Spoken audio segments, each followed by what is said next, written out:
we're going to jump into that surprise story. So I do have a surprise news story tonight that I did find out about right before I went live. And so for those of you that are interested in RFK Jr.'s campaign, you might want to stay tuned for this. We're going to jump into that story now.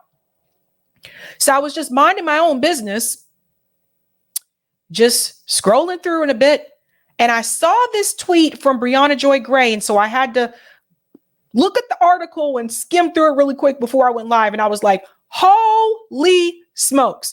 Because if you have been paying attention to RFK Jr.'s campaign, something huge just happened. And I don't know how people are going to feel about it, because I think it sends a message. So Brianna Joy Gray tweeted this: Dennis Kucinich, who has been critical of Israel's abuses against Palestinians and of U.S. funding of Israel throughout his political career, is no longer RFK Jr.'s campaign manager.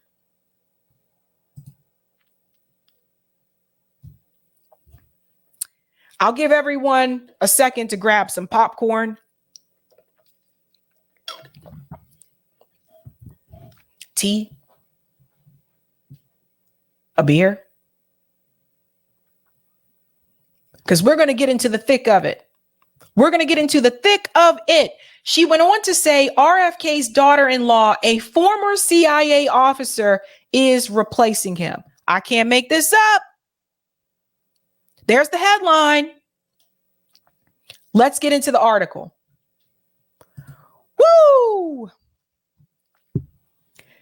Dennis Kucinich leaves RFK Jr.'s presidential campaign.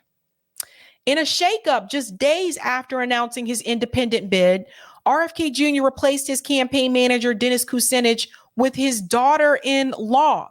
Now, for those who are not aware, when I covered RFK Jr.'s campaign on the ground in Boston, the announcement, he did mention his daughter-in-law. He said that the CIA needs to be, reformed. They need to shake it up, etc. He also mentioned that his daughter-in-law was former CIA and that she would be working with him on his campaign. And then some of us are like, say what? I'm like, what? Now, there are people that have been a part of the CIA that have left the CIA and have flipped on the CIA, right? Like Scott Ritter is one of those people, or actually Scott Ritter was he intelligent? He was intelligent something, but there have been people that have been whistleblowers, right? Now, from what I understand about her, apparently she has written a book that does discuss how the CIA should be reformed, right? You guys know how I feel about reform. I don't think reform actually works. I believe in dismantle and rebuild something new, because reform, you'll get tweaks here and there, but in order to have full change, you have to dismantle the system and you have to build something new. Because I've seen reform in education system. We've seen reforms in policing, and problems still exist because you have to tear that building down. You have to tear down that system. You got to pull up the tree at the root. You can't just cut off branches. It's rotten to the core. But let's get into this, because this is a doozy.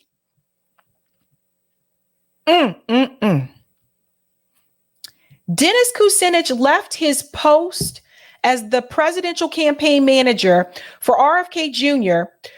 and was replaced by Mr. Kennedy's daughter-in-law, a political neophyte best known for a memoir about her tenure in the CIA. The campaign shakeup comes at a moment of renewed scrutiny on Mr. Kennedy's campaign. The political scion of one of the most influential families in contemporary American politics announced on Monday that he was ending his Democratic primary challenge to President Biden and would continue his campaign as an independent candidate. Now, I did applaud RFK Jr. for doing that. Some of you said, Sabby, you're too hard on RFK. Sorry.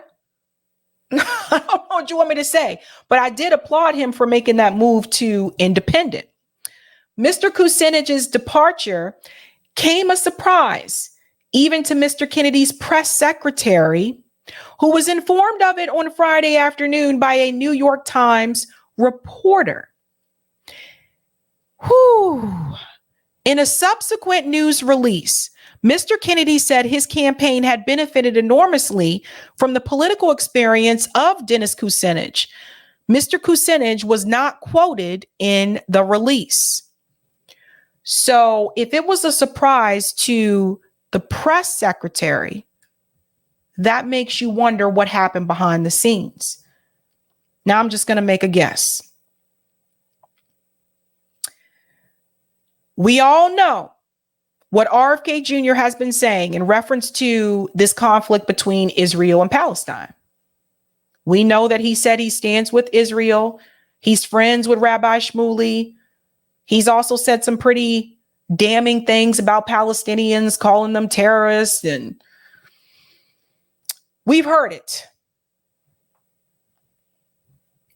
But some of you may not remember, but Dennis Kucinich actually had the opposite view when it came to the conflict between Israel and Palestine. Dennis Kucinich ran for president. I don't know if everyone remembers, but Dennis Kucinich was very vocal about the support and the fight for the Palestinian struggle on the national stage. So for the longest time, I have known how Dennis Kucinich felt about this conflict. That's why I was very surprised when I heard RFK's position on that particular issue, because I knew Dennis Kucinich didn't believe that. And I knew Dennis Kucinich was very critical of the state of Israel and their treatment towards the Palestinian people. Openly critical. That's also one of the reasons why he doesn't have a seat anymore in Congress. You see, back in those days, Dennis Kucinich was the progressive in Congress before there was a squad. Even Bill Clinton didn't like Dennis Kucinich's views. Typical dude, came from working class background, Cleveland, Ohio. Still, from what I understand, from what I'm told, Dennis Kucinich still lives in the same house. Didn't, become bougie and sell out to the people. From what I understand, he's still like a working class, chill dude.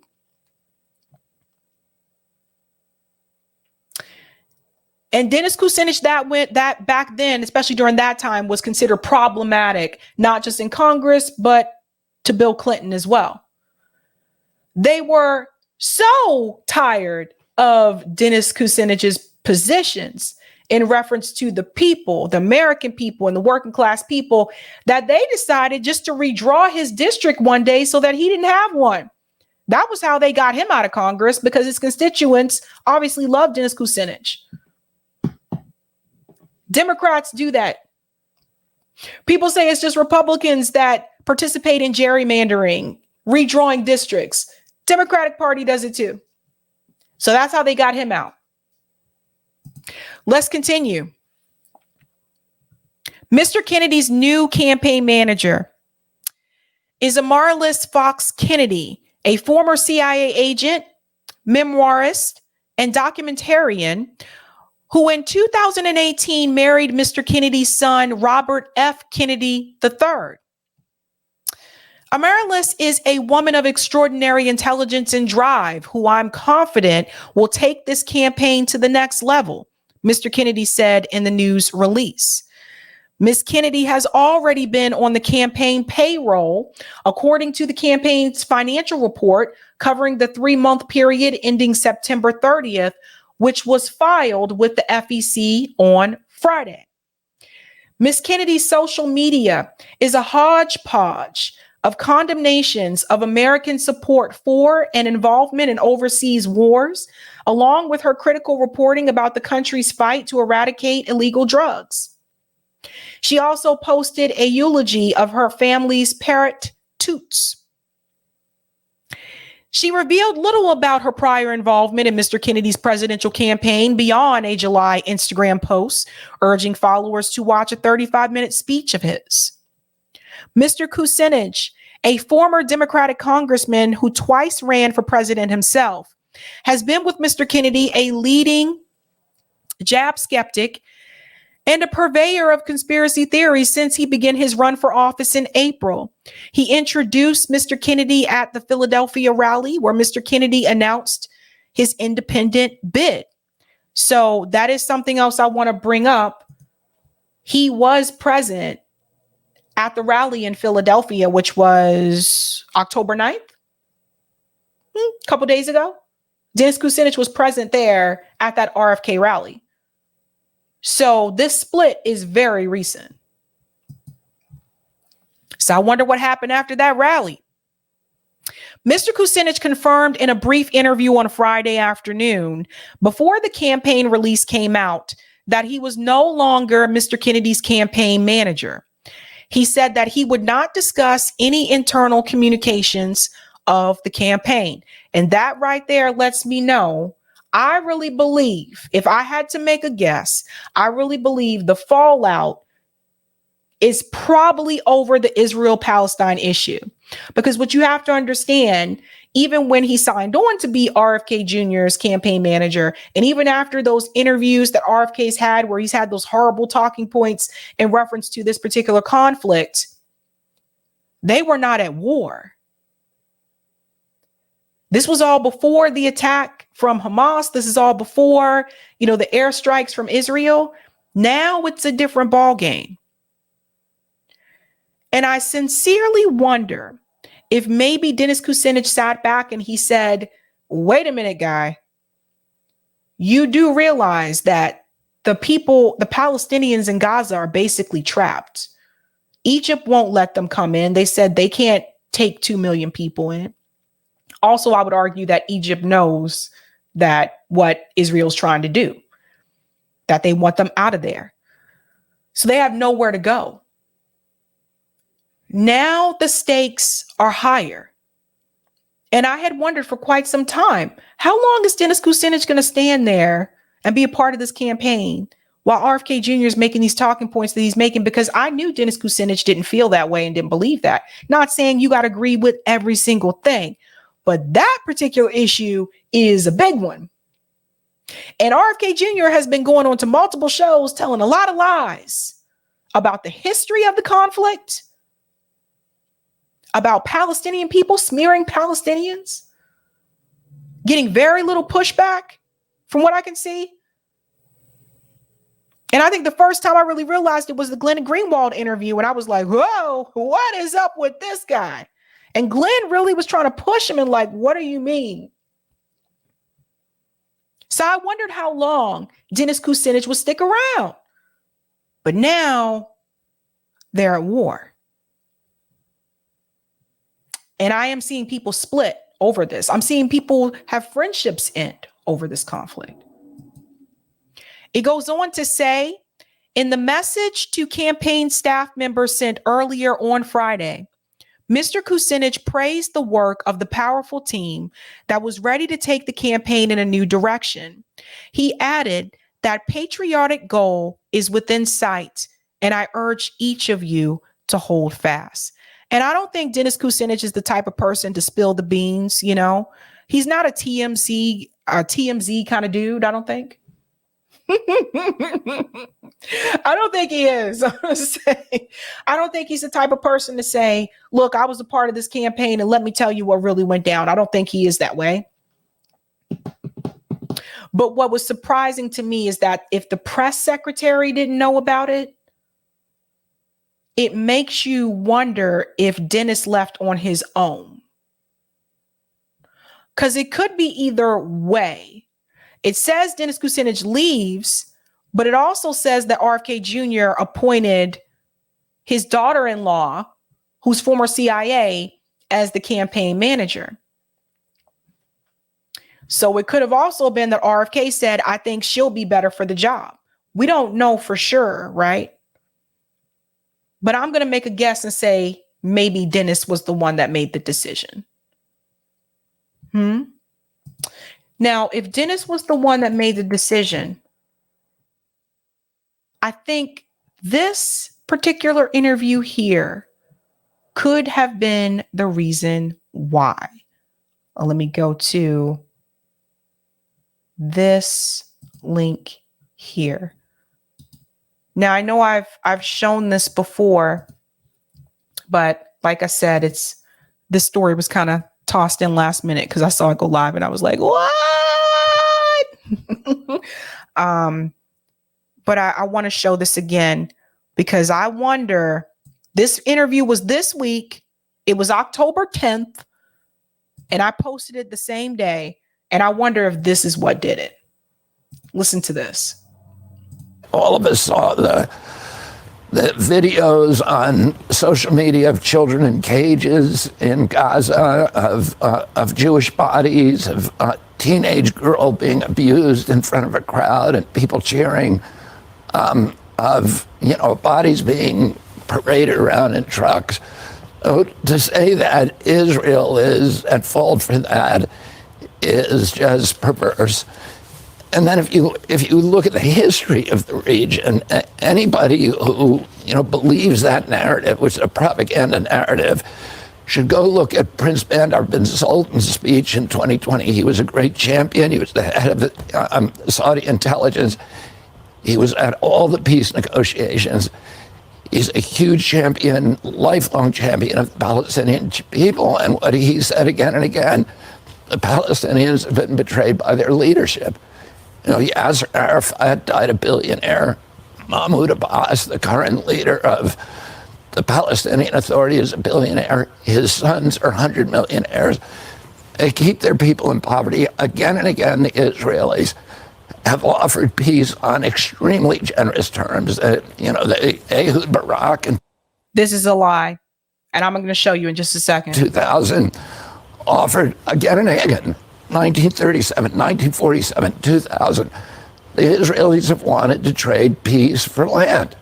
And they, again and again, the Palestinian leadership has betrayed its own people by refusing to even negotiate about that or refusing to a counteroffer. Okay, so there have been a couple of interviews that he's done that kind of just that really pissed me off with this talking point. But that one in particular was a new talking point I heard from him, that Israel tried to pursue peace. That is actually false. And Useful Idiots debunk this. And there's also articles that debunk this as well. We got to go back to the 2002 Arab peace negotiation. Listen to this. Israel, if it wanted to, could have had peace, not just with Saudi Arabia, but all the Arab states and also Iran. And the Palestinian territories more than 2 decades ago, because in 2002, the Arab League endorsed what's called the Arab Peace Initiative, which basically the deal was get Israel to withdraw from all the occupied territories, the West Bank and Gaza, let a Palestinian state be created there, have a just resolution to the Palestinian refugee issue, and in return, all the Arab states will recognize Israel fully. Hamas later on tacitly accepted this proposal, not formally, but they tacitly accepted by saying they would accept a state within the pre-1967 borders, which means... Did you guys hear that? You're not going to oppose a state within Israel's recognized borders of pre-1967. Israel, if it wanted to...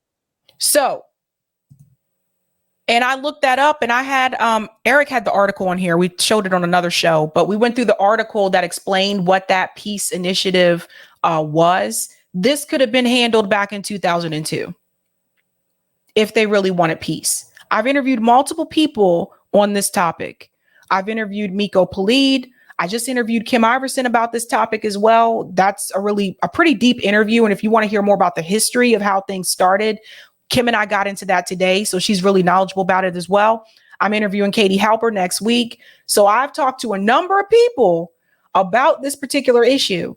And it's really interesting to me that there's certain people, if you notice, that RFK Jr. is not willing to have this conversation with about this particular issue. And so I sincerely wonder if it was that interview that just happened on Fox News that happened October 10th, if that is what may have pushed Dennis Kucinich over the edge and he said, you know what, I can't do this, bud.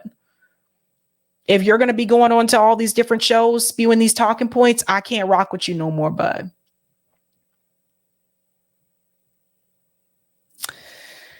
So I wonder if that's what did it.